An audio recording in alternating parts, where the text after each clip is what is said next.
उत्सव की कर रहे हैं तैयारी, तो आइए हमारे पास से व्यवस्था की पूरी जिम्मेवारी। अंग क्षेत्र का एक आधुनिक open marriage hall hotel food plaza के सोना मैरिज गार्डन हमारे यहाँ शादी विवाह, जन्मदिन, ring ceremony, birthday party, kitty party, corporate party या किसी भी पार्टी के लिए जरूर पधारें। आधुनिक मैरिज गार्डन के साथ लग्जीरियस कमरे, banquet hall, DJ floor, moving light के साथ झांकी भी है उपलब्ध। होटल फूड प्लाजा के Sona marriage garden, Navgachhia 0 mile, Navgachhia, Bhagalpur. संपर्क सूत्र 9661904817 9934433194। मां आनंदी फाउंडेशन की महिलाओं ने 1008 दीपक जलाकर मनाया दीपोत्सव। कार्यक्रम के दौरान पत्रकारों का सम्मान समारोह व वृक्षारोपण का भी हुआ आयोजन। मां आनंदी फाउंडेशन की महिलाओं ने भागलपुर के स्थानीय सैंडीज कंपाउंड मैदान में 1008 दीपक जलाकर दीपोत्सव कार्यक्रम का आयोजन किया। कार्यक्रम की शुरुआत गणेश वंदना से की गई। उसके बाद भजन पर सभी महिलाएं मंत्र मुग्ध होकर जमकर थिरकते दिखी। वही संस्थान की निर्देशिका ने कहा कि अपने अपने घरों में अपनी देखरेख में ही दिया जलाए और बच्चों को पटाखे एवं दीपक से अलग रखे ताकि कोई दुर्घटना न हो। इस दौरान 1008 दीपक द्वारा दीप सज्जा की गई।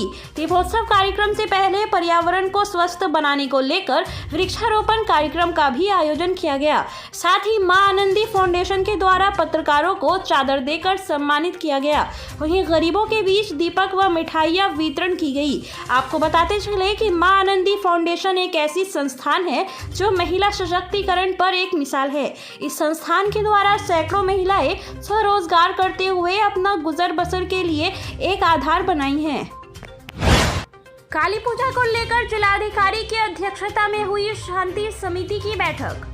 भागलपुर समाहरणालय स्थित समीक्षा भवन में जिलाधिकारी सुब्रत कुमार सेन की अध्यक्षता में काली पूजा को लेकर शांति समिति के सदस्यों के साथ बैठक की गई।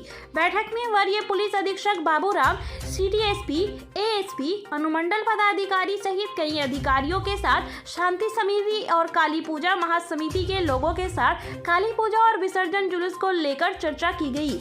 जिलाधिकारी ने बैठक के दौरान कहा कि विसर्जन के दौरान सभी मूर्तियों को समय पर शोभा यात्रा में शामिल होने को लेकर निर्देश दिए गए हैं। वहीं वरीय पुलिस अधीक्षक ने बैठक के दौरान कहा कि सुरक्षा के पुख्ता इंतजाम किए जाएंगे।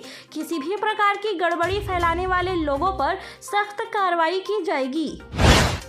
बिहार के पहले मुख्यमंत्री की मनाई गई जयंती। बिहार के प्रथम मुख्यमंत्री श्री कृष्ण सिंह की जयंती के अवसर पर कांग्रेस विधायक दल के नेता अजीत शर्मा के आवास पर श्री कृष्ण सिंह की जयंती मनाई गई। नगर विधायक से कांग्रेस विधायक दल के नेता ने श्री कृष्ण सिंह के चित्र पर माल्यार्पण कर उनके द्वारा किए गए कार्यों को याद किया। वहीं नगर विधायक ने कहा कि श्री कृष्ण सिंह के जैसे अभी कोई नहीं हो सकते। उनके रास्ते पर चलकर बिहार को आगे बढ़ाने की जरूरत है। वह किसी एक दल के नहीं थे। बिहार की तरक्की को लेकर उन्होंने जो कार्य किए वह अभी तक किसी ने नहीं किया है। बिहार को आगे बढ़ाने के लिए उनके द्वारा किए गए कार्यों पर लोगों को चलने की जरूरत है। कार्यक्रम के दौरान काफी संख्या में कांग्रेस कार्यकर्ता मौजूद थे। खुदरा पटाखा दुकानदार लाइसेंस की मांग को लेकर सदर अनुमंडल कार्यालय में जमकर कर रहे हैं हंगामा। दीपावली में पटाखा बेचने को लेकर सैकड़ों की संख्या में खुदरा पटाखा दुकानदार लाइसेंस की मांग को लेकर सदर अनुमंडल कार्यालय पहुंचे और यहां पर घंटों कर्मचारियों के साथ लाइसेंस देने की मांग को लेकर बहसबाजी हुई। खुदरा पटाखा दुकानदार पिछले कई दिनों से सदर अनुमंडल कार्यालय का चक्कर काट रहे थे और आज उनके सब्र का बांध टूट गया और कार्यालय के कर्मचारियों के साथ लाइसेंस निर्गत करने को लेकर बहसबाजी हुई। लंबे समय तक चली बहस के बाद कर्मचारियों ने बताया कि लाइसेंस निर्गत करने के लिए नियम बनाए गए हैं जिनकी लिस्ट दीवार पर चिपका दी गई है, जिसके बाद खुदरा पटाखा दुकानदार शांत हुए। इन लोगों का कहना है कि हर एक साल दिवाली के मौके पर लाइसेंस लाइसेंस देने में इसी प्रकार से देरी की जाती है और खुदरा पटाखा दुकानदार परेशान होते हैं। इन लोगों का कहना है कि अगर समय से लाइसेंस दे दिया जाए तो इन लोगों को भी राहत होगी और पटाखे की बिक्री भी की जा सकेगी। लेकिन आखिरी समय में लाइसेंस मिलने से एक तरफ जहां भीड़ बढ़ता है वहीं ठीक से दुकानदारी भी नहीं हो पाती है। पुलिस संस्मरण दिवस को लेकर शहीद हुए जवानों को फूलमाला चढ़ाकर किया गया याद। भागलपुर पुलिस लाइन में आज पुलिस संस्मरण दिवस मनाया गया, जिसमें राज्य में सेवा के दौरान शहीद हुए पुलिस अधिकारियों एवं कर्मियों को श्रद्धांजलि दी गई और परेड कर सलामी दी गई। इस अवसर पर रेंज के डीआईजी विवेकानंद, वरीय पुलिस अधीक्षक बाबूराम सहित जिले के सभी वरीय पुलिस पदाधिकारियों के साथ पुलिस के जवानों ने शहीद हुए जवानों को फूलमाला चढ़ाकर उन्हें याद किया। इस बार बिहार राज्य से 2 पदाधिकारी, 1 हवलदार और 3 जवानों की शहादत हुई थी, जिन्हें संस्मरण दिवस में याद किया गया। गंगा में तेजी से बढ़ रहा जलस्तर, कई विद्यालय चल रहे टापुओं पर नाव के सहारे विद्यालय जा रहे शिक्षक व बच्चे, कभी भी हो सकता है बड़ा हादसा। गंगा के तेजी से फिर से बढ़ते जलस्तर के कारण कई गांव फिर से बाढ़ प्रभावित क्षेत्र में आ गए हैं। वहीं कई विद्यालय भी टापू पर चल रहे हैं। बाल जाल की परेशानियों के साथ साथ बच्चों को भी काफी परेशानियों का सामना करना पड़ रहा है।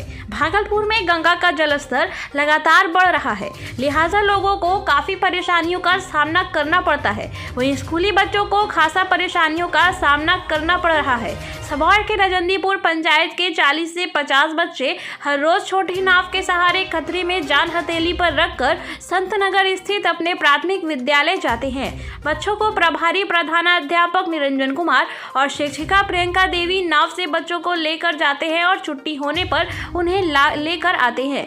इस बीच बच्चे भी डरे सहमे रहते हैं, लेकिन बच्चे पढ़ना चाहते हैं और अभी इनकी अर्धवार्षिक मूल्यांकन चल रही है।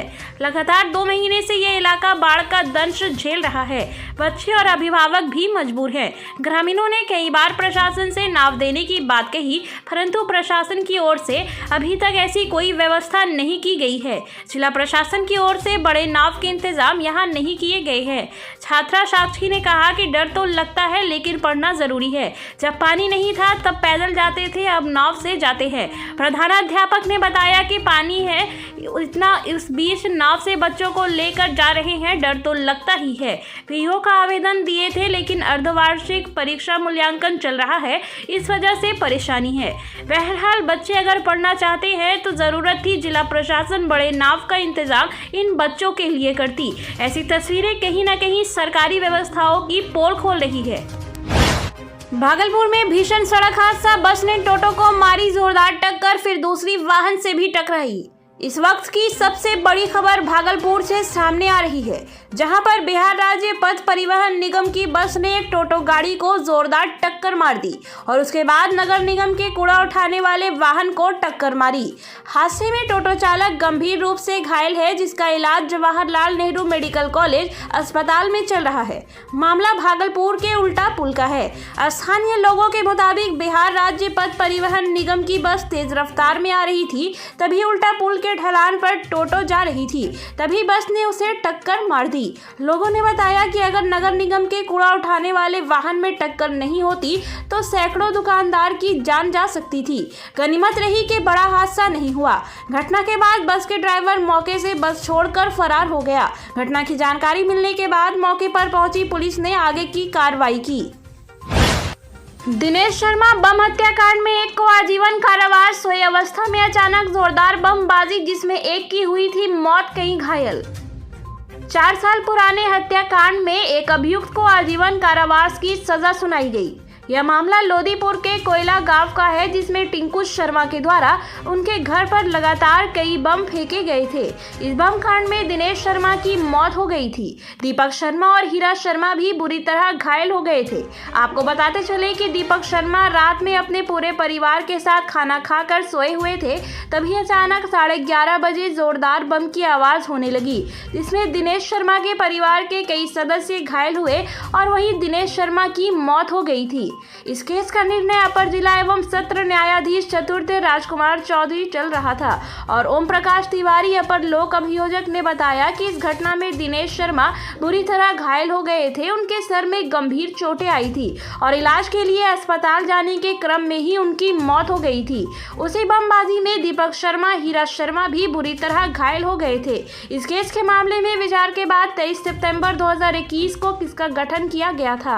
डॉक्टर आयो सहित 8 गवाहों को प्रस्तुत किया गया था। वहीं 17 अक्टूबर 2022 को दोनों पक्षों की सुनवाई के दौरान अभियुक्त टिंकू शर्मा को दोषी पाया गया और अपर जिला एवं सत्र न्यायाधीश चतुर्थ राजकुमार चौधरी ने अभियुक्त टिंकू शर्मा को 302 के तहत आजीवन कारावास, 307 के तहत 10 वर्ष, 326 के तहत 10 वर्ष, वहीं विस्फोटक पदार्थ अधिनियम के तहत 10 वर्ष, धारा 4 के तहत 5 वर्ष और धारा 5 के तहत 5 वर्ष एवं 55,000 रुपये का आर्थिक जुर्माना लगाया।